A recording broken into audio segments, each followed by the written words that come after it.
अरे नई नई आई है, गरीब घर से है। मुझे तो बिल्कुल पसंद नहीं थी, लेकिन क्या करूं, मैं अपने बेटे के सामने मजबूर हो गई। इतना बड़ा घर धन दौलत कहाँ देखा होगा उस गरीब ने। हेलो, कब आ रहे हो आप घर?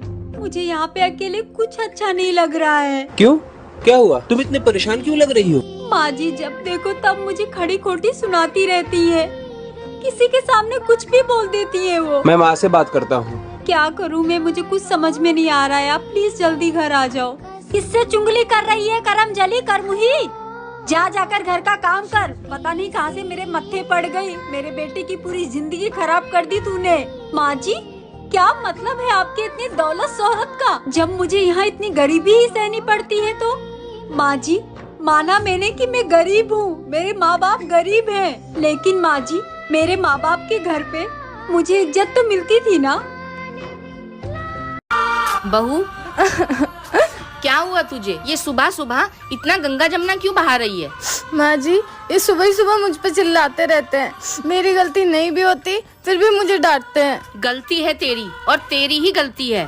पर माँ जी मेरी क्या गलती है? गलती तेरी ये है कि तू सामने से कुछ बोलती नहीं। तेरी माँ ने तुझे कुछ सिखाया नहीं है, बस पैदा किया, पढ़ाया लिखाया और बड़े करके शादी कर दी। बोलना चालना तो कुछ सिखाया नहीं है तुझे। पर माँ जी मैं इन्हें कैसे बोलूँगी? मुँह से बोलेगी और कैसे बोलेगी, और ऐसे ही रहा ना तो उसे बोलने की आदत पड़ जाएगी और तुझे सुनने की। तू पढ़ी लिखी है ना?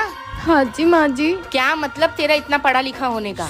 आग लगा दे इन सारी डिग्रियों को। तेरे साथ गलत होने पे तू कुछ बोल ही नहीं सकती। माँ जी मैं नहीं सुनूंगी आज के बाद इनका गलत, मैं बोल दूंगी इनको। हाँ तो क्यों सुनना, तू कोई बेचारी थोड़ी है, तू तो मेरी बहादुर बहू है। हाँ जी माँ जी। माँ जी ननद जी आ रही हैं। अच्छा अंकिता बेटा आ रही है? अरे वाह, तो इतनी खुशी की बात है तो तूने मुंह क्यों सड़ाया हुआ है? अरे घर में बेटी आती है तो बरकत आती है, ऐसे सड़ा हुआ मुंह करके मत बता। लेकिन माँ जी कुछ नहीं, मेरी बेटी जब भी आती है मैंने देखा है तेरा सड़ा सा मुंह बन जाता है। जा जाके खाना बनाने की तैयारी कर। माँ जी सुनो तो, बोल मेरी ननद नहीं आपकी ननद आ रही है बुआ जी। तो पहले क्यों नहीं बताया कि बुआ जी आ रही हैं? अभी तो 6 महीने पहले आई थी, फिर टपक पड़ी। आपकी राम कथा खत्म हो तब ना बताऊं मैं आपको। अब बताइए खाने में क्या बनाऊं? एक काम कर, बाजरे की रोटी और कढ़ी बना दे। जब दांत से चबाया नहीं जाएगा ना तो निकल लेंगी यहाँ से और जल्दी जल्दी घर खाली करके चली जाएंगी, मेरी बला छूटेगी। आप ही तो कहती है ना कि घर में बेटियां आती है तो घर में लक्ष्मी आती है।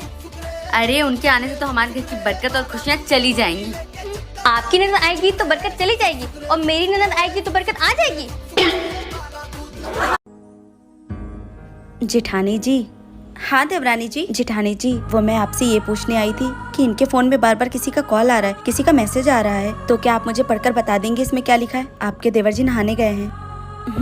पर क्यों देवरानी जी, तुम्हें मैसेज पढ़ना नहीं आता है? नहीं जेठानी जी मुझे अंग्रेजी पढ़ना नहीं आता है। कोई बात नहीं, मैं तुम्हें पढ़कर सुना देती हूँ। ठीक है जेठानी जी। अरे देवर जी तो देवरानी जी को धोखा दे रहे हैं, अगर ये बात देवरानी जी को पता चली तो उन्हें बहुत बुरा लगेगा। क्या हुआ जेठानी जी, बताइए ना क्या लिखा है इसमें। कुछ नहीं देवरानी जी, वो देवर जी के ऑफिस से कुछ इम्पोर्टेंट मैसेज था बस, और कुछ नहीं। अच्छा जेठानी जी मुझे थोड़ा सा काम है, मैं जाती हूँ।